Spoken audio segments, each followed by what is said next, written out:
Сайн байцгаана уу хүн төлөвчтэй. Намайг жаргал сайхан гэдэг.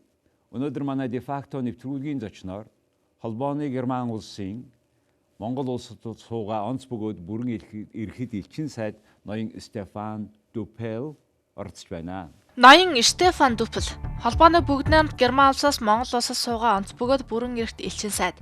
Тэрээр цэргийн албаа хаасны дараа хууль эрх зүйч мэрэгжил эзэмшсэн бөгөөд атташе гадаад хэргийн албанд өндөр зэрэглэлийн сургалтуудад 3 жил суралцсан төгсжээ.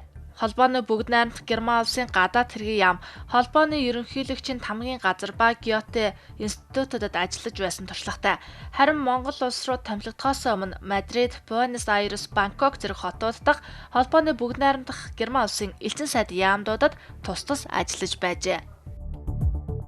Good evening. Good evening. Welcome. We agreed as you came to the country to be on this show, and it is happening now after almost half a year. Right. So how do you find so far your job? Very interesting, sometimes challenging, but certainly satisfying. You said challenging. Let's Right. start from that, because your country, and through your country, Germany, whole European Union is a very important strategic partner. Right. We call it also a third neighbor. Right. So where you would think there are things we can improve? Well, I think, in fact, Mongolia is the strategic partner in the region we are by far the closest to. It's a democracy, it's ruled by law, it's a free economy. If you look at this region, you have to draw a very big circle to find another country that is such a good partner. But still, we are far, and we have to make efforts to strengthen our ties in all respects. Politically, we had last year the visit of the Chancellor. We had a big row of high-level visits from the German side, and also vice versa, a Mongolian president visited Germany and so on. But this cannot be all. I mean, political level debates are just one little element. We have to strengthen the economic ties and the cultural ties. That is very important. Okay, do you see any challenges in economic, political, and cultural ties development? Well, I would say if you talk of challenges, probably what comes to all our minds is the economic situation at the moment. And certainly Mongolia is going through a difficult period. It has to find a way out of the difficult financial situation. And we are ready to help there, to contribute.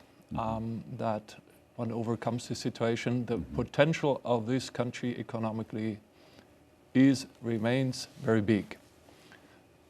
But we've seen other countries not living up to the potential. So we have to make a common effort, all of us, certainly Mongolians above all, but also all the friends of Mongolia, that this potential is really used. See, speaking about this difficult time where Mongolia economy completely were dependent and is still in a way dependent on just one sector, mining sector, all products go to China. Mongolia is trying to diversify the economy so that we can make export, because we have particular agreement with the European Union to export some products made in Mongolia to Europe. What kind of things or changes, challenges you see in this regard? Well, I think the challenge at the moment is that you have a crisis situation at the moment that has to be overcome. There are talks with the IMF, with international financial institutions, with Germany, with Japan, with others, to solve this. This is short term. But we want to improve the situation mid-term, long-term, and for that certainly diversification is the key. and you cannot depend only on one sector, because this, above all, is also a sector that, has its up and downs, and that will always, if you depend only on this sector, will always make the country suffer at certain moments. So generating experts in different sectors is a key. And also, even if you talk of natural resources, the question is, do you just export them, or do you prepare them, handle them themselves, and put an extra to it, and then export them and make more money with it? So there is a lot of work to be done, and it's rather midterm. This you cannot do in 1 year, but you have to start. You have to start today. Still, the trade balance with Europe, Right. with almost all partners, we have a very negative trade balance, in the sense that we import more than export. Right.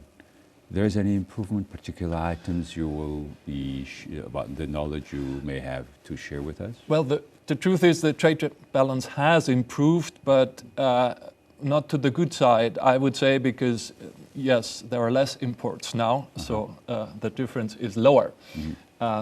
But actually, we want to expand on both sides, so there should be more exports. There is still a way to go. But I'm very hopeful. We had our bilateral meetings in Berlin in December. We have a special agreement with Mongolia concerning not only natural resources management, but also technology. And the impression from the German side was that for the first time, I would say in the last couple of years, we really discussed developing different sectors of the economy. We're not talking on some few mega projects that demand a lot of money and for, let's say, a very limited amount of people. But rather of having smaller mid-size enterprises working together. I think this is a key. Mongolia had signed an agreement to have certain standards, like your standards, European standards, and mostly German standards, just because the German quality is some really quality for all the world, including Mongolia. And what is being done in that regard? And first of all, what is your comment on that, on the standards? We have had and still have a very intensive cooperation in that field, and I think a lot of standards Mongolian standards are up to the international standard on paper. Now, the difficult part is to put something that is on paper into practice. A reality. Because then you need each and everyone that works on that develops a product, for instance, and each and everyone in a state agency that supervises to be really up to the task. And of course, you need a lot of good training with these people, and takes a bit longer than putting things on paper. And speaking about training, I have been noticing that several sectors people are being trained in Germany through the associations, through your Ministry of Economic Cooperation. So can you brief about those trainings? It's quite much work is done there. All in all, I think the cooperation in the field of education in a broader sense is one of the strong points of our bilateral relations. And it starts in kindergarten. There we very basic projects of modernizing kindergartens. So, for instance, in winter they have not 15 degrees or less in the classrooms, but they're up to normal standards, an environment where children can learn. Up to the German Mongolian University that we initiated here, that now is running for already some years. Indeed, I have seen the kindergartens, school buildings made under your project called energy efficiency, Right. and they have been decreasing the loss of energy to almost nil. Right. Right. That was a fantastic project, and at the universities you have this technology standard. So there are so many kind of very vibrant cooperation in this field, and hopefully it will help a lot. Exactly. There is one I want to mention. I mean, we have the kindergarten, if you want. We have the project of the university, where we hope that the future engineers, Mongolian engineers, working in the big companies here, they will all be Mongolians, and they will all be able to have studied here in Mongolia and not have to go abroad necessarily. Indeed, this is an intangible but very important contribution from your side, because towards Mongolians' economy is becoming more diversified and more competitive, because we should go with the higher quality, with the quality that the rest of the world accepts. It's instead of creating one, we immediately better to learn from you, and I'm so happy to see that differences happening every day, everywhere, somewhere in this field. But there is also one point I would like to mention, because it's often forgotten between these two, between the academic exchange and, let's say, the schools, is one element that Germany is particularly strong in and that we want to share, which is vocational training. We don't need 100% of the population going to university, but we need those who do not go to university to be very well trained for the job, because there are very few jobs where you need no training nowadays. The mindset change you are starting to help us. And I observe that because your vocational training is so well structured and organized, that now your youth employment only at the 7%, meanwhile the other European countries, particularly Spain, 48%, Italy, 50%. So I think a lot to learn from us, and in particular this internship. What's that? Apprenticeship? Apprenticeship, yeah. That this is the system. I mean, what is going on this regard? We call it also dual vocational training, dual education. I mean, the basic idea is that at the same time you're already starting to work in an enterprise, you're still trained by a school. So you have both sides. You're up to date technologically because you have the training of the school. You don't depend on this enterprise to be the highest level, because you learn it at school in any case. And you can even transfer this knowledge to this enterprise. This dual responsibility of employer, a company, and school in their cooperation makes that vocational training superb, so that they go already ready, right? Already they can continue to work on the equipment. That's something I really impressed. I wrote even an article called German Standard on that. Ambassador, let's go to a bit to more bigger picture. Sure. Europe, Germany, now Brexit is happening. Now British is trying to figure out what is the best and the fastest way to complete the job. And then more refugees coming. Last year you have received less than a year before, which was 1 million. Now the last year was a little bit less, but however, it's a huge amount. It's like Mongolia is 3 million, okay? And you are receiving a year about 1 million. Right. And then all this together makes some feeling that what's going on with the Europe and how long it will go on. Will other countries leave, exit the European Union? What is your count on that?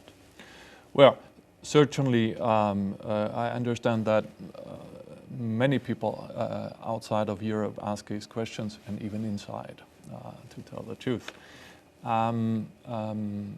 we all regret, all the other member states, we regret, of course, the decision that was taken by the British government or by the British public. We cannot deny that Europe was not doing as well as it should have done in the past in different fields, and we have to improve it. Now, our reaction is to improve it, not to leave.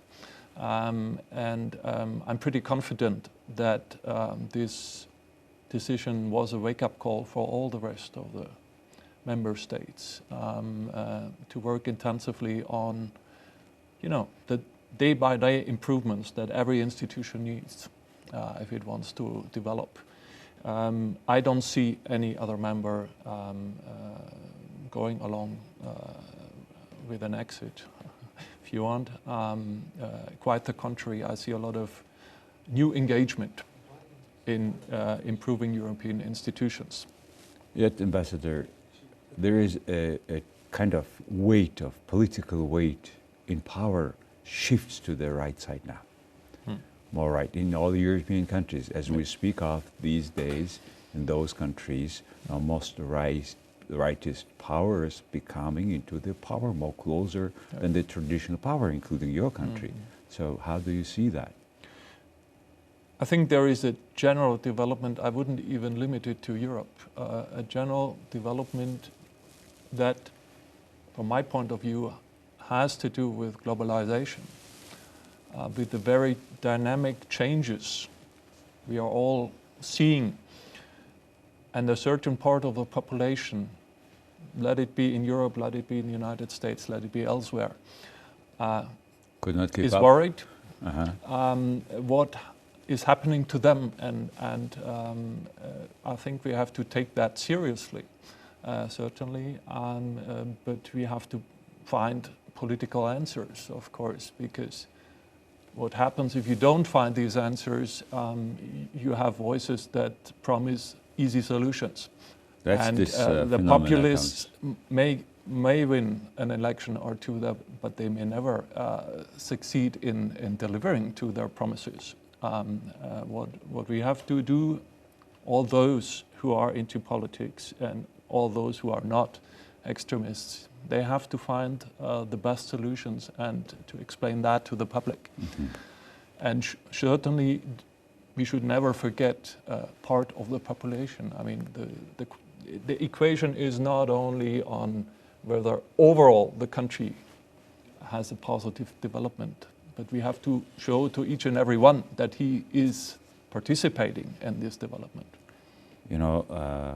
The more and more refugees are coming to Europe, by all means, risking their life. How can we fix the situation? Well, the difficult task is, I don't think it's so much a question of the objective living standard that one has in your country where you come from, but the question each and everyone asks, especially the young people ask, is there a perspective for me to improve?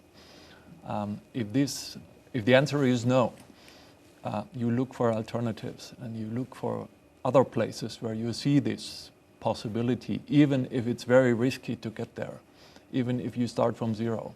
But if in your own country you think in 10 years from now, in 20 years from now, my life won't be any better, if at all it changes, it will be worse. Interesting. Then I think there is no way to stop this flow of people looking for other places. And one may say a lot of negative things on Europe, but certainly it looks still very, very attractive to the rest of the world to live there. And so I think we really have to work with these countries where the refugees come from. On the one side, these young people, everybody on this boat, 80% young people, energetic, they are taking the risk. If necessary, they will swim, you see. So this youth, young, energetic, they are not the poorest, not necessarily. No. They have maybe even a profession, diploma, engineers coming. Will it be properly used in Europe with aging population, particularly your country? Don't you see that as, remember the euphoria at the beginning that this new labor comes, etc., until all these other problems happened, which which naturally, if you have 1 million young people, there will be this sort of disorder, you see, Certainly. in any country. Yeah. So how do you see that perspective of economic contribution of these relatively younger refugees to economy of Europe? Yeah. Certainly, Europe can take more young people if we do things right. The problem is the integration of people coming, of course, is a big effort as well. And the question is how fast can we integrate how many people, and are the people that are coming the ones that can take the job that is offered in the European and to countries. accept the European culture, because you are coming as a Certainly. guest to a country. Ambassador, you have been working as a head of division, Gyote Institute, and Institute for Foreign Relations before you come to Mongolia as ambassador. And you are a career diplomat from the beginning. And then you were working in this Gyote Institute, which raises for Mongolians questions. What is the role of these institutions for foreign relations of Germany, and how do you see that now? I'm glad that you do ask us question because it is maybe not self-evident. Indeed, we talk always of 3 pillars of German foreign policy. One is, of course, the classic diplomacy, political exchange and dialogue. The second is the economic relations with foreign countries. And the third is culture and education. And this third pillar for us is as important as the other 2, because this reaches out to the civil society, to the population, to the people as a whole, and not only to the politicians or to an economic elite. Correct. And our view is that if we want a deep understanding and deep cooperation between 2 countries or between the world as a whole, we have to connect the people and make them understand each other. So this, the third part, culture and education, Yes. are being kind of coordinated or supported by this Gyote Institute? And yes, and our decision was in order to be a credible instrument, if you want, of exchange people to people.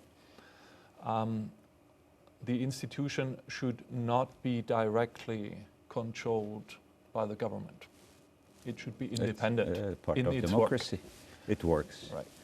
And culture, I mean, it's like there is an old saying, the animal freedom. You cannot put this animal called freedom in a cage to protect it, because in a cage freedom cannot be freedom. And the same goes with culture. You cannot, as a government, say, I want to promote cultural exchange, but it has to be this and not this. Yep. So it's an independent institution, but it is funded by the government.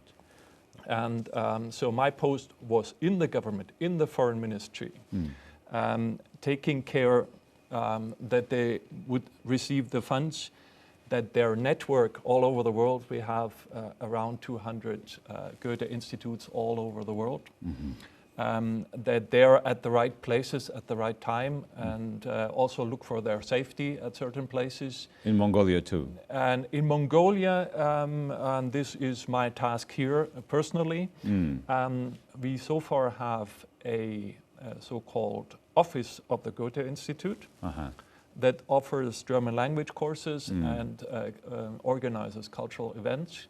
I promised myself I will make this a full-fledged Goethe Institute before I leave. Well, we are so happy that a person who was responsible for this work in your foreign ministry now is ambassador to Mongolia, and also because cultural and this people's exchange between 2 countries was the key for almost 100 years ago. First Republic Mongolia was sending young people, 16 years old, to Germany. And they have sent another group too, France, Germany, They came back. These people were the founders of what we call it modern Mongolian culture. Theater, beat theater, symphony orchestra. Okay. So, and today we say about 3% of the country speaks German language. So I think it's a great background to Absolutely. build up that institution, Absolutely. right? So Right. please do that and Yeah. do that. This Goethe Institute is really making the best experiences in other countries here in Mongolia. And finally, I would like to ask a few questions about you. I mean, why you have decided to be a diplomat? What made you provoke with that, and how you did it? Well, to tell the truth, I decided it at a crucial moment of German history because it was the year 1989, 1990, with German unification. And I think there are two motivations. One is that Germany, surrounded by many neighboring countries, being divided for a long time, is growing into a new role. And to define this role, to make it a positive one for the whole world, interested me, was my motivation to say, I want to be there. I want to help create, if you want, new Germany. And there, in addition to that, always comes the very personal motivation of curiosity to see and to learn about the world, to go out and not to stay in your homeland. So these two combined led me to apply in the year of Berlin 89 and then falling of the wall and the unification, which was very interesting personally because immediately we formed the first group of diplomats that came from the east and the west of our country. Tübingen is where? Tübingen where you is were born. in the southwest, Swabia,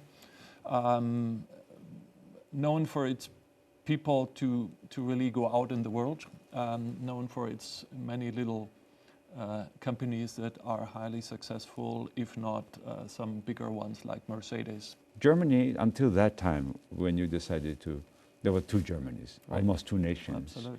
We used to know the east part more better, but later on I learned about the west. Tell us about your family. Well, you have a not German wife, is it? right. I mean, I don't know if our ambassadors have other foreign nationals as wife. There will be difference probably. How about you? Well, my wife is Spanish, and actually we are both lawyers, and we both studied at a certain time at the International Court of Justice in The Hague, in the Netherlands.